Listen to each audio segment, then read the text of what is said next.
नमस्कार दोस्तों, बहुत बहुत स्वागत है आपका हमारे चैनल पे। आज हम इस वीडियो में देखेंगे कि डिफरेंट क्वेश्चन जो आपको देखने में अलग अलग चैप्टर्स के लगते हैं, लेकिन वो होते एक ही जैसे हैं। उनका जो सोल्यूशन होता है वो एक जैसा होता है, बस वो आपको पढ़ने में ऐसा लगता है कि अलग अलग टॉपिक के हैं। इस पर ही आज हम लोग देखेंगे। चलिए देखिए, जो सबसे पहला क्वेश्चन है कि sum of two number is 38 and the difference is 26। एक क्वेश्चन को आप अच्छे से समझ लीजिए, फिर बाकी आप उसी तरीके से यानी एज इट इज सॉल्व कर सकते हैं।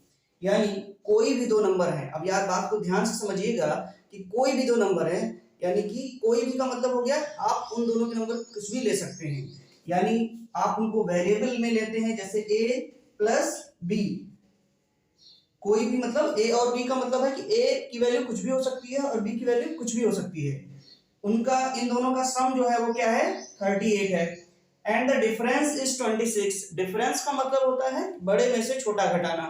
इसका मतलब हम यहाँ पे ये मान के चल रहे हैं कि a जो है बड़ा है और b छोटा है, या इस तरीके से कभी लिखा हो तो आप जान जाइए कि a बड़ा है और b छोटा है। यहाँ पे हम नहीं बता सकते हैं कि a छोटा है कि b छोटा है, लेकिन यहाँ से हम कह सकते हैं कि a बड़ा है और b छोटा है। तो डिफरेंस क्या है, 26। ठीक है। अब छोटी क्लासेस में हम लोगों ने पढ़ा था सब्स्टिट्यूशन मेथड, एलिमिनेशन मेथड। आप किसी से भी सॉल्व कर सकते हैं। इसमें एलिमिनेशन मेथड यानी कि लगाएंगे तो जोड़ेंगे तो ये b क्या हो जाएगा, कैंसिल। तो a क्या आ जाएगा, 2a इक्वल टू 38, यानी ऐड करेंगे तो आपका आ जाएगा 64। तो a इक्वल टू आपका आ जाएगा 64 अपॉन 2। तो ये पूरा प्रोसीजर है, ये पूरा प्रोसीजर है। लेकिन आपको एग्जाम के टाइम पे पूरा प्रोसीजर नहीं करना है, बहुत मतलब का काम करना है।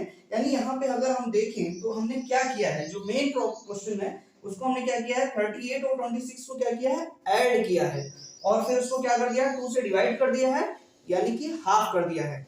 यानी जो मतलब की चीज है, अगर बड़ी संख्या निकालेंगे तो जोड़ के क्या कर देना है, आधा कर देना है। ये आपका मतलब का काम है। ठीक है। इसी तरीके से जब हम छोटी संख्या निकालेंगे तो सब्ट्रैक्ट करेंगे, तो सब्ट्रैक्ट करेंगे तो a कैंसिल हो जाएगा, b 2b हो जाएगा, और 38 माइनस 26 यानी 12, और 12 का हाफ 6। अब आप मतलब की बात समझिए कि जो सम ऑफ टू नंबर कह रहा था, उनमें से जो बड़ी संख्या है यानी कि लार्जर नंबर है, तो लार्जर नंबर अगर आपको निकालना होगा तो आपको क्या करना है, इन दोनों को ऐड करना है और हाफ कर देना है। यहाँ पे कुछ भी हो, 38 प्लस 26 आपका आ जाएगा 64, और हाफ आप आ जाएगा 32। छोटी संख्या निकालनी है, स्मॉल निकालनी है, तो क्या करेंगे, इनको घटा के यानी 38 माइनस 26 यानी 12, 12 का हाफ यानी कितना, 6। तो बड़ी संख्या आप देखेंगे 32 है और छोटी संख्या क्या है, 6। क्रॉस चेक भी कर सकते हैं, दोनों को आप ऐड करिए, 32 प्लस 6 क्या आएगा, 38। डिफरेंस करिए, 32 में से 6 घटाइए, आपका क्या आएगा, 26। क्रॉस चेक भी कर सकते हैं ऐसे। ये सब करना इसलिए जरूरी होता है क्योंकि क्वेश्चन आपको लंबे समय तक याद रहे, ध्यान रहे, बेसिक बात याद रहे। इसी से रिलेटेड जब क्वेश्चन आता है तब हमको ये क्वेश्चंस का सॉल्यूशन ध्यान रहता है। अब इसी तरीके का क्वेश्चन देखिए, जैसे ये speed of boat in down stream. इसका मतलब क्या है, इसमें छिपा हुआ है। यहाँ पे स्पष्ट कह रहा है कि दो संख्याओं का योग ये है, और यहाँ पे छिपा के कह रहा है कि speed of boat in down stream is 38 kilometre per hour. यानी इसमें क्या क्या, स्पीड ऑफ बोट यानी कि इसमें स्पीड ऑफ बोट है प्लस स्पीड ऑफ स्ट्रीम है, क्योंकि धारा की दिशा में जब जाएंगे तो एक हमारी चाल होगी और एक धारा की चाल होगी, यानी जुड़ जाती है। तो यहां पर बोट और स्ट्रीम की जो स्पीड का सम है वो कितना है, 38, और उनका डिफरेंस जो है यानी अपस्ट्रीम जाता है तो क्या हो जाता है, माइनस हो जाता है। तो यहाँ ये क्वेश्चन बिल्कुल वही है। यानी आप देखेंगे कि बोट की यानी नाव की चाल हमेशा ज्यादा होगी, धारा की चाल हमेशा कम होगी। यानी कि मतलब की बात यह है कि जब भी नाव की चाल निकालनी होगी तो आप जोड़ के आधा कर देंगे, यानी क्या आएगा, 32 किलोमीटर पर आवर। अगर आपको धारा की चाल निकालनी है तो आप घटा के आधा करेंगे, यानी कितनी आएगी, 6 किलोमीटर पर आवर। तो आपको लगता है कि ये क्वेश्चन जो है problem on boats and stream का है, जबकि आप देखेंगे कि बेसिक स्ट्रक्चर यानी सिंप्लीफिकेशन को आप अच्छे से समझ लेंगे तो उसी से रिलेटेड क्वेश्चन आपके बनते जाएंगे। तीसरा क्वेश्चन है कि sum of age of father and सन।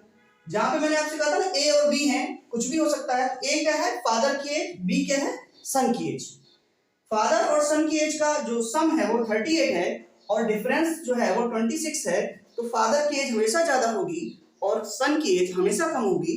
इस तरीके से फादर की एज जब निकालनी होगी तो ऐड करके हाफ करेंगे जो कि 32 आएगी, सन की एज निकालनी होगी, डिफरेंस करके आधा करेंगे यानी 6 आएगी। इसी तरीके से और बहुत सारे क्वेश्चंस ऐसे हैं जिनको आप इसी स्ट्रक्चर से आसानी से सॉल्व कर सकते हैं। मैं उन क्वेश्चंस को डिस्क्रिप्शन बॉक्स में रख दूंगा, आप एक बार सॉल्व करके देखिएगा और मुझे कमेंट बॉक्स में बताइएगा कि इस मेथड में आपको कितनी सरलता से क्वेश्चन को सॉल्व कर पा रहे हैं। ठीक है, thank you to all of you.